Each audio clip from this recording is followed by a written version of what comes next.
Brexit Party is now under more pressure to withdraw more candidates from next month's election. The leader, Nigel Farage, yesterday ditched plans to take on the Tories in more than 300 seats in order to avoid splitting the Brexit vote. Well, joining us now from Westminster is Brexit Party leader Nigel Farage. Good morning to you, Nigel Farage. The obvious question, or two questions really. One, people are saying, all right, you've thrown the towel in, you're a surrender monkey, you've done exactly the thing you've accused everybody else of doing with the EU.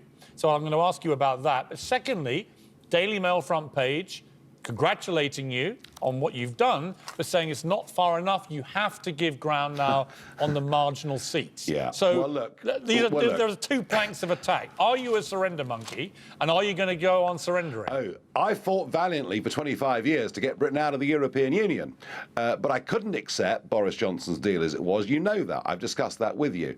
On Sunday night, he said a marked change of direction. We will now negotiate a free trade deal without political alignment, and that was a major shift of policy. Now, I know that promises made by Boris Johnson must be always taken with a pinch of salt, and that we absolutely have to hold him to that. But I realise, Piers, that in the south and the southwest of England, most of the Brexit Party support comes from the Conservatives. It's very different in the north. And that the effect of us standing would have been a lot of Liberal Democrats winning seats, and I feared, if that was the case, we could finish up with a second referendum. And I think that would be an absolute disaster for our democracy. So I chose to put country before party. Mr. Farage, did you have conversations behind the scenes about Mr. Johnson's deal? Because I remember that conversation that we had with you. You said that Boris Johnson's Brexit wasn't Brexit. It was a gigantic con. Yes, so in absolutely. order to shift your position so markedly, I would have expected, and I expect Brexit Party voters might expect, that you would want a cast-iron guarantee from the Prime Minister on your principles. But it seems what you're going on is a little piece of video on a tweet, which doesn't seem to me to be a guarantee at all. Well, he better stick to it, doesn't he? He's made that. He said publicly in this general election campaign that after 2 years of us basically negotiating a close political alliance with Brussels, we are now going for no political alignment. I will make sure that he is held to that. How do you hold him to that?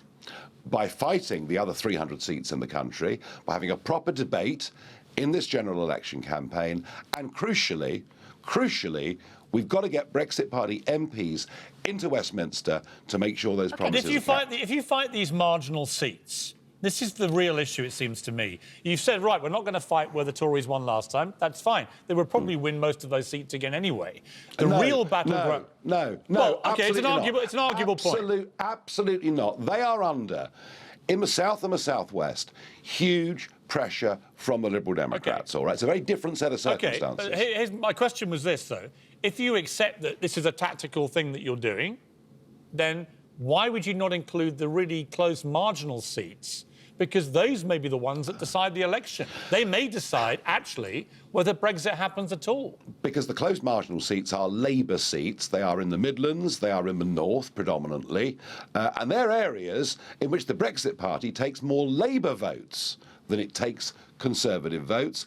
And there will be a contest in those constituencies against a Labour Party that has now completely turned its back on Brexit, wants a second referendum with a choice of Remain against virtually Remain. Piers, I made a big, generous offer yesterday to the Conservative Party. I gifted them a couple of dozen seats that would have gone to the Liberals. Now, I did it because I want Brexit, a proper Brexit to happen. If they wanted a proper Brexit to happen, they would reciprocate. Yeah, by saying, that's look, the trouble, Mr. Farage, that's the trouble with this political gamble, isn't it? It looks like a capitulation to the Conservatives. If they get a majority government, their Brexit goes through. You have no political power at that point in order to hold them to account on this promise that you are interpreting from a little bit of video from Boris Johnson. That's why we have to win seats for the Brexit Party. But what I'm sensing is the Conservative Party care more about winning the election than actually about getting a proper Brexit majority in Parliament. And that, it's a bit disappointing. Will you give more ground? The clock is ticking, obviously, for you to withdraw candidates if you want to withdraw any more. Will you give any more ground? No, I've given more ground in the interest of putting country before party than anybody you've ever spoken to before. I've given the ground. It's now clear we will fight against Labour and fight against the Remainers in Parliament. OK, Nigel Farage?